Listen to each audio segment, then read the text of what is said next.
ਨਮਸਕਾਰ, ਸਤਿ ਸ਼੍ਰੀ ਅਕਾਲ। ਆਈਵੀਐਫ ਦੀ ਪੇਜ ਤੇ ਅੱਜ ਤੁਹਾਡਾ ਸਾਰਿਆਂ ਦਾ ਫਿਰ ਤੋਂ ਸਵਾਗਤ ਹੈ। ਆਈਵੀਐਫ ਦੀ ਪੇਜ ਤੇ ਅੱਜ ਦਾ ਜਿਹੜਾ ਆਪਣਾ ਵਿਸ਼ਾ ਹੈ ਉਹ ਹੈ how to cyst and endometriosis effect pregnancy. ਤਾਂ ਇਸ ਟੌਪਿਕ ਨੂੰ ਜਾਣਨ ਦੇ ਲਈ ਆਓ ਮਿਲਦੇ ਹਾਂ ਡਾਕਟਰ ਮਾਧਵੀ ਅਰੋੜਾ ਸੇਠੀ ਜੀ ਨੂੰ ਤੇ ਡਿਸਕਸ ਕਰਦੇ ਹਾਂ ਆਪਣਾ ਅੱਜ ਦਾ ਵਿਸ਼ਾ। ਸਤਿ ਸ਼੍ਰੀ ਅਕਾਲ ਮੈਮ। ਸਤਿ ਸ਼੍ਰੀ ਅਕਾਲ ਜੀ। ਮੈਮ, ਜਿਸ ਤਰ੍ਹਾਂ ਆਪਣਾ ਜਿਹੜਾ ਅੱਜ ਦਾ ਵਿਸ਼ਾ ਹੈ ਉਹ ਹੈ ਓਵੇਰੀਅਨ ਐਂਡ ਐਂਡੋਮੈਟ੍ਰੀਓਟਿਕ ਸਿਸਟ ਦੇ ਰਿਗਾਰਡਿੰਗ। ਤਾਂ ਸਭ ਤੋਂ ਪਹਿਲਾਂ ਅਸੀਂ ਪੁੱਛਣਾ ਚਾਹਾਂਗੇ ਕਿ ਓਵੇਰੀਅਨ ਸਿਸਟ ਪ੍ਰੈਗਨੈਂਸੀ ਵਿੱਚ ਕਿਵੇਂ ਇਫੈਕਟ ਕਰਦੀ ਹੈ। ओवेरियन सिस्ट अलग अलग तरह के हो सकते हैं, नॉन मेलिग्नेंट ओवेरियन सिस्ट या मेलिग्नेंट ओवेरियन सिस्ट।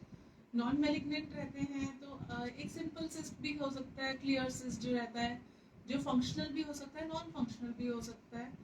तो हार्मोन लेवल्स वगैरह टेस्ट करके वो साइकिल के डे के हिसाब से कई बार पेशेंट का ट्रीटमेंट आगे पीछे करना पड़ सकता है अगर उसके वो हार्मोनल ओवेरियन सिस्ट है। तो अगर कोई बिनाइन सिस्ट है जैसे डर्मोइड सिस्ट हो गया कुछ और, सो वो डिपेंड करता है कि उसका साइज कितना है। अगर बहुत छोटे से सिस्ट्स पड़े हैं और कुछ नुकसान नहीं कर रहे हैं, हम सीधा प्रेगनेंसी की तरफ ट्रीटमेंट स्टार्ट कर सकते हैं इग्नोरिंग दो सिस्ट्स, क्योंकि वो बहुत ज़्यादा नुकसान नहीं करेंगे। लेकिन अगर वो they are more than 5 to 7 centimetres, वो कहीं ना कहीं ओवरी टिश्यू का स्पेस पूरा ले रहे हैं और ओवेरियन रिजर्व को भी अफेक्ट कर रहे हैं, तो ऐसे में उन सिस्ट्स को निकालने में ही भलाई रहती है।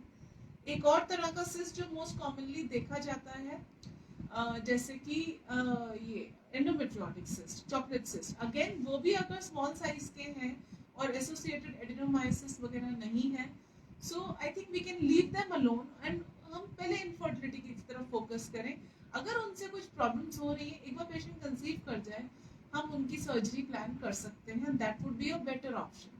और भी अलग तरह के बिनाइन सिस्ट्स रहते हैं जैसे mucinous cyst adenoma, serous cyst adenoma. इनको भी हम डर्मोइड की तरह ही, अगर साइज बड़ा है तो हम उनको निकालने की प्लान करेंगे, otherwise we don't need to take them out immediately.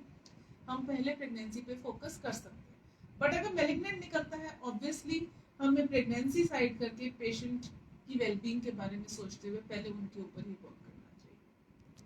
ਜਿਵੇਂ ਕਿ ਆਪਾਂ ਨੂੰ ਪਤਾ ਹੀ ਹੈ ਕਿ ਉਹ ਹੁਣ ਮੈਮ ਨੇ ਦੱਸਿਆ ਹੀ ਹੈ ਕਿ ਓਵੇਰੀਅਨ ਸਿਸਟ ਤੇ ਐਂਡੋਮੈਟ੍ਰੀਓਟਿਕ ਸਿਸਟ ਦਾ ਕੀ ਨੈਗੇਟਿਵ ਇਫੈਕਟ ਪੈਂਦਾ ਹੈ ਪ੍ਰੈਗਨੈਂਸੀ ਤੇ। ਤਾਂ ਇਸ ਤੋਂ ਬਾਅਦ ਮੈਮ ਅਸੀਂ ਪੁੱਛਣਾ ਚਾਹਾਂਗੇ ਕਿ ਅਗਰ ਇਸ ਕੰਡੀਸ਼ਨ ਦੇ ਵਿੱਚ ਪੇਸ਼ੈਂਟ ਆਈਵੀਐਫ ਬਾਰੇ ਸੋਚਦਾ ਵੀ ਹੈ ਤਾਂ ਕਿ ਇਸ ਦੇ ਚਾਂਸਸ ਬੈਟਰ ਹੁੰਦੇ हैं। देखिए, एंडोमेट्रियोटिक सिस्ट अगेन उसके कितने चांसेस रहेंगे प्रेगनेंसी के डिपेंड करता है ग्रेडिंग ऑफ एंडोमेट्रियोसिस पे, कितनी इन्वॉल्वमेंट है यूट्रस की और ओवरीज की। अगर तो patient has huge endometriotic cyst दोनों ओवरीज में या एक ओवरी में, तो अगर काफ़ी बड़े हैं एंड कहीं ना कहीं ओवेरियन रिजर्व अफेक्ट कर रहे हैं, तो पहले पेशेंट को ओवेरियन रिजर्व चेक करके कि उसके खुद के अंडे कितने बन रहे हैं, एएमएच या एफएसएच वगैरह करा के, या अल्ट्रासाउंड पे भी हमें एंट्रल फॉलिकल काउंट देख के पता चल जाता है। तो उसके हिसाब से डिसाइड किया जाता है कि पेशेंट सेल्फ साइकिल में जा रहा है कि डोनर साइकिल में जा रहा है। अगर सेल्फ साइकिल ही प्लान करना है तो आई थिंक पहले एंडोमेट्रियोटिक सिस्ट निकालने से बेटर है कि हम अपने एग स्टिमुलेट करके एम्ब्रियोज बना के फ्रीज करके रख लें एंड उसके बाद भी go for a surgery, because surgery बहुत मेसी हो जाती है एंडोमेट्रियोसिस में, because it leads to lot of adhesions. Adhesion mean अंदर काफी कुछ चिपका रहता है, एक फ्रोजन पेल्विस जैसा रहता है, यूट्रस ट्यूब्स ओवरीज पूरे पेल्विस में बिल्कुल जम के इकट्ठे होके पड़े रहते हैं, कुछ सेपरेटली नजर भी नहीं आता है। तो ऐसे में मेसी सर्जरीज हो जाती हैं एंड जितना ओवेरियन रिजर्व्स आफ्टर सर्जरी रह जाता है वो ऑलमोस्ट ना के बराबर होता है। तो अगर पेशेंट का बॉर्डर लाइन एएमएच भी है अगर, and patient wants to go with her own eggs only, तो हमें ऐसे केस में पेशेंट का पहले ही आई फील की पिकअप कर लेना चाहिए और एग्स निकाल लेने चाहिए। एंड अगर एंडोमेट्रियोसिस सिवियर ग्रेड का नहीं है, माइल्ड मॉडरेट है, तो हम एक नॉर्मल पेशेंट की तरह उसको ट्रीट करेंगे, ग्रेड 1 ग्रेड 2। हाँ, इमीडिएट सर्जरी ना ही करें तो उस टाइम बेटर है।